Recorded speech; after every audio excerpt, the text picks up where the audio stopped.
Hello everyone.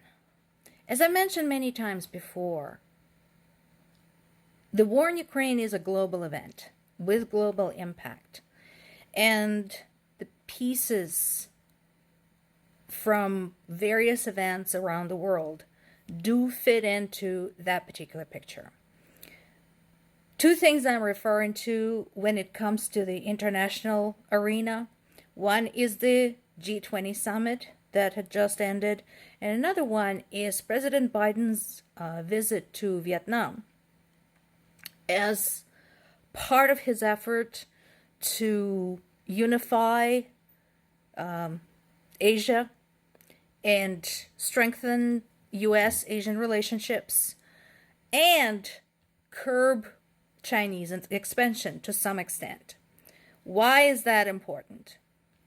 First of all, China is still supplying electronic components to Russia directly and to Iran, which uses those electronic components in making drones, which it also supplies to Russia. So here we have a major power in Asia and a major power in the Middle East working with Russia actively. And not only does this make them complicit in Russia's invasion of Ukraine, it also makes them complicit in genocide. Next bit of news. There's also the relationship between Russia and North Korea. North Korea is not necessarily talked about, but it is a factor when it comes to U.S. relations with the Asian countries. So here we have Korean leader visiting Russia, and we already know the conversation is going to be about supplying weapons. So North Korea supplying weapons to Russia. And in addition, Russia is thumbing its nose at the U.S., saying they don't care about what U.S. thinks about their meeting, which goes back to what I said in the past, that things like sanctions and diplomacy and, subtle signs are not going to work with Russia.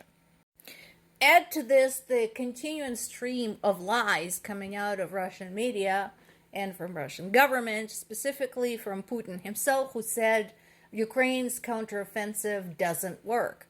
That is aimed at Ukraine's relationship with its allies, trying to establish war weariness. He's trying to drag this out as much as possible so that Ukraine's allies would get tired of supporting Ukraine and quit.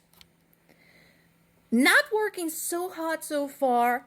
Sweden had spoken up. Sweden is another country that has a rough relationship with Russia going back hundreds of years, and it's considering supplying jets to Ukraine. The idea was pitched to them by Germany's foreign minister Annalena Baerbock, and again, doesn't surprise me. If you look at Russia's northern region, Sweden is not that far from them. And it's no accident that Finland and Sweden asked to join NATO at the same time following Russia's invasion of Ukraine. It's close, and they don't feel safe, and they want to support Ukraine. So, what we're seeing here is a clear message to the UN, the EU, and NATO, saying, you know what? You guys can shuffle your feet all you want, but we, being up close and personal to Russia, are kind of sick and tired of this bullshit. And so we're going to follow our own course of action, and we're going to support Ukraine on our own. You guys are free to join us, but, this is what we're doing. And another example of hypocrisy when it comes to Russia's actions. So, remember I told you about the drone strikes executed by Ukrainian armed forces. They were carried out with surgical precision, targeting very specific military objects. Okay? Russia, on the other hand, is indiscriminately bombing, shelling, droning Ukrainian cities, killing civilians, including women and children. So there's that. And here is another discrepancy. Ukraine has been using cluster munitions, over which it was criticized by the UN, the goal, and by Russia. But again, they've been using them strictly in the military operations. And here's Russia pounding a village of Avdiivka with cluster munitions, hitting a 5-story building. This caused a fire, which escalated from the second floor up. And fortunately, there was nobody there, nobody in the building, and there were no casualties, thank God. But again, this is an example of a very different way Russia conducts this war. So we already talked about North Korean overtures to Russia.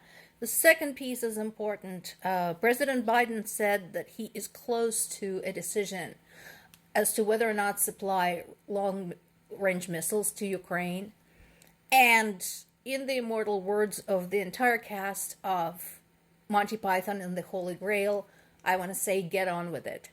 Joe, I like you. You're a nice guy. It's a war. This is no time to be shuffling your feet and really considering everything else coming out of Russia, what's going on. I don't think your relationship can get any worse.